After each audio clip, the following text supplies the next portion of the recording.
Chapter 60, Homecoming, 1945. That's all she wrote. Said at the end of mail call.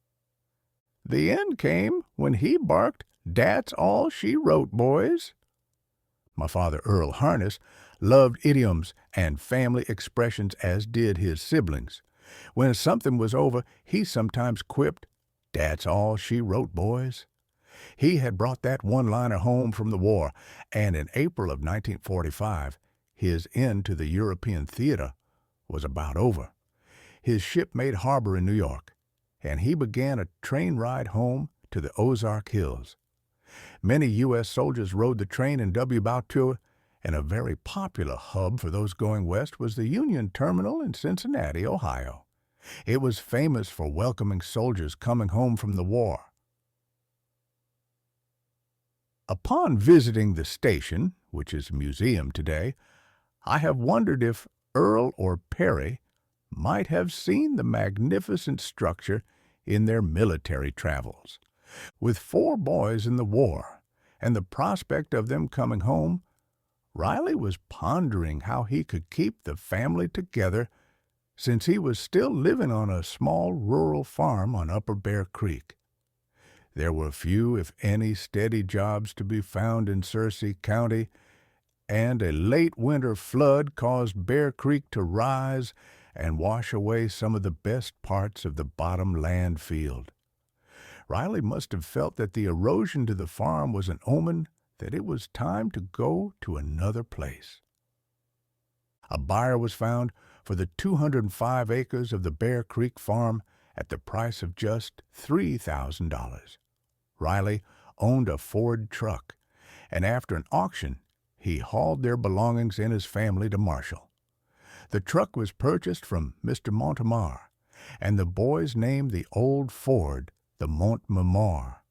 Upon hearing Perry tell this story and say its name, I thought of the words of Grandma Jenny telling the bushwhackers, "Ye shall not take me mare." The Harnesses had progressed from a 4-footed mare to a 4-tire me-mare. Riley, Melinda, and the other children, Veda, Roy, Reva, and James, moved to the home of Jimmy and Minerva Nearvy Pack. Melinda and Nearvy, sister of Mert Bohannon, were good friends, and they welcomed the Harness family into their home while they were making a decision about where they would relocate. Riley thought about the opportunity of a larger town like Russellville, Arkansas, but a friend named Goebel Kimes suggested he look at Harrison, a growing town in Boone County, Arkansas. After looking at an 80-acre farm near the town of Bellefonte, Riley agreed upon a purchase of $6,000 for the land from Buddy Honeycutt. Veda, now the oldest of the children still at home, wanted to finish out her school year, where she had enrolled in high school at Marshall. She was following the path of her brothers Earl and Perry Harness and had a room and board arrangement at the Lindsay Hotel to do house cleaning in return for her boarding. Being the first daughter that Melinda had, it must have been hard to leave the young woman behind. Veda was growing into womanhood with thick red hair and blue eyes. The younger siblings continued their education at the Bellefonte School. The older house was livable, but nothing fancy. A few pictures are in the collection of the Harnesses living in Bellefonte. This would be the new home where the 4 older boys who were overseas in the war would come home to. Until now I have referred to them as boys, but by every measure they were men, and the war had brought them life changes. Earl came home on Army furlough from his long and enduring stint of fighting against the Germans. He made rail connections that eventually put him on the M&A Railway, taking him home to the Ozark Hills. The struggling train carried both passenger and freight cars, and at every whistle stop it would unload and or upload goods and passengers. This made the train ever so slow as it moved through the hills on poorly maintained tracks. At one point, Earl threatened to get off and just walk home, but eventually the train rolled into Belafonte, Arkansas. The cobblestone depot still stands as a house today on the corner of Center and Cash Streets. It must have been a very special reunion for a dad, mom, and children to hug an older son and brother after such a long 3 years of absences. Prayers and hopes had been answered as the red-headed soldier in his uniform came walking up to the house. I imagine his younger brothers, Roy and James, had many questions and interest in stories of his adventures and Army life. Yet the trauma of it was not something Earl wanted to relive, and he would carry much of it untold until near the end of his life. War was hell and not pleasant to revisit. Earl didn't want to drive the old Montmartre, so he soon acquired a car. He needed free wheels to go looking for fun and girls. He had become a good dancer prior to being deported to Europe, and now it was time to find a dance hall. His Army furlough would be soon over, and he'd have to return to war, so he was not going to waste any time. On May 8, 1945, Earl had taken his car into the town of Harrison and stopped at a service station at the south end of the Main Street Bridge. The service attendant had raised his car up on a grease rack to do some service work when unusual noise started up. Folks were shouting, and cars were honking their horns in celebration. Staff Sergeant Harness would soon find out that the Germans had surrendered to the Allied forces. Earl would later repine that he couldn't honk his car horn to celebrate as it was up in the air and out of his reach. With the war ended in Europe, Earl had to make a trip back to New Jersey to be mustered out of the Army. It seems ridiculous that he would have to go that far when he was mustered in at North Little Rock, Arkansas. The Herculean task of bringing 4 million troops home was stupendous. After a medical examination, he was discharged with a slight nervousness problem.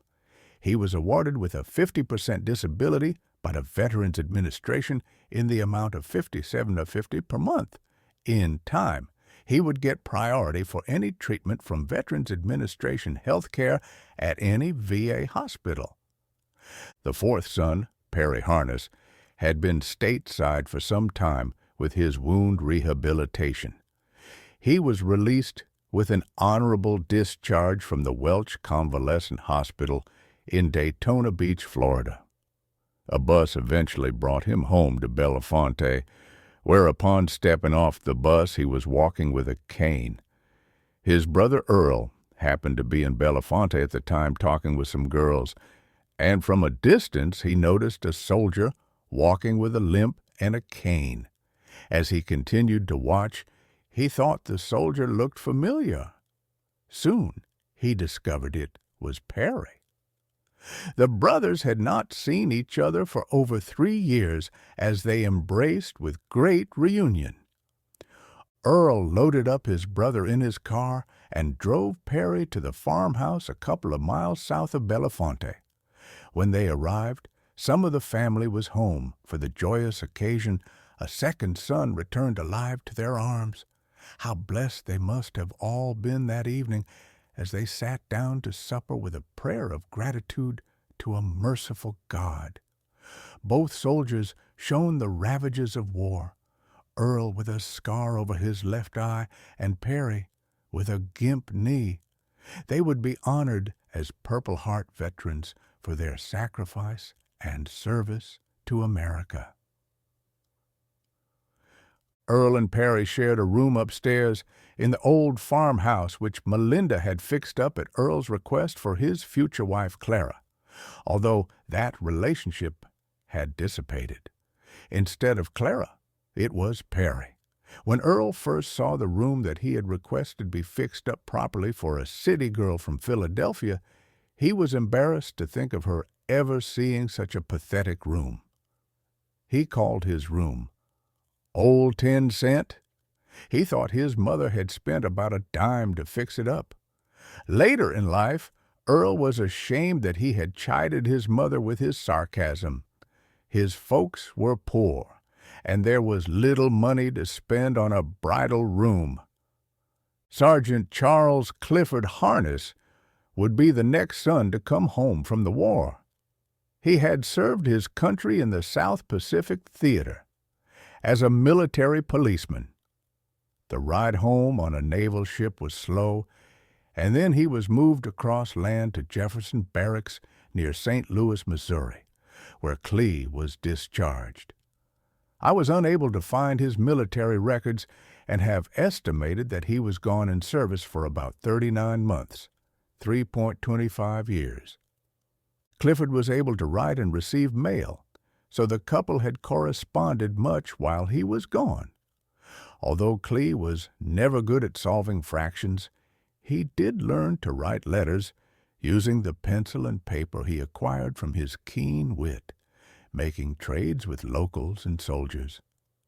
But the writing and waiting was over when he arrived in Marshall, where his lovely wife lived and was staying with her parents. Andy and Cora Horton had a large house in Marshall, with many rooms and a large porch. Cliff took a job in Marshall with his father-in-law Andy Horton, helping him to do concrete work as soon as he got home from the Army, although he had thought about seeking a job in law enforcement. With his military experience and large physique, he would have been well suited for being a lawman, but it never materialized. Soon, Mary was pregnant, and another son would be born in the Evans Hospital in Marshall, who they named Danny Ray Harness. His middle name was after his Uncle Perry Ray, who had been given his middle name by Aunt Dolly. Dan was born on October 20th, 1946, being the first Harness to be born in a clinic. Clifford and Mary resided in Marshall for a couple of years, where Willa Jo Harness was also born on December 26, 1947. During the years of 1946-1947, Clifford briefly worked at the Bull Shoals Dam project and then took a job with L.E. Myers Construction, building power lines in the Delta Land near Helena, Arkansas. The family lived in a small trailer that they moved about following the work. The trailer would be a temporary home for them when they moved to Boone County. The Hortons were proud to have their children near them, but Clifford missed the company of his parents and siblings now living in Harrison. They decided to move and first lived near Bellefonte. Marshall and Harrison were not as far away now by automobile with the improvements of the highway and bridges. What had once been a 2-day ride by horse was less than 2 hours. Over the years, Clifford and Mary would make frequent trips to see the large Horton family. Andy drove a Dodge car, and sometimes he and Cora would come to Harrison. Briefly, they lived in their trailer under a large oak tree at the home of Earl and Emily Harness. Reflection. Estimates of the total number of people killed during World War II have ranged from 35 million to 60 million, a significant span because statistics about the war's casualties are inexact. About half of that number was Russian deaths. No war has ever claimed so many lives and injuries, but God promises us that a day will come in His kingdom when there will be no more struggle or death. For behold, I create new heavens and a new earth, and the former shall not be remembered or come to mind. The wolf and the lamb shall feed together, the lion shall eat straw like the ox, and dust shall be the serpent's food. They shall not hurt nor destroy in all my holy mountain, says the Lord. Isaiah 65:17-25.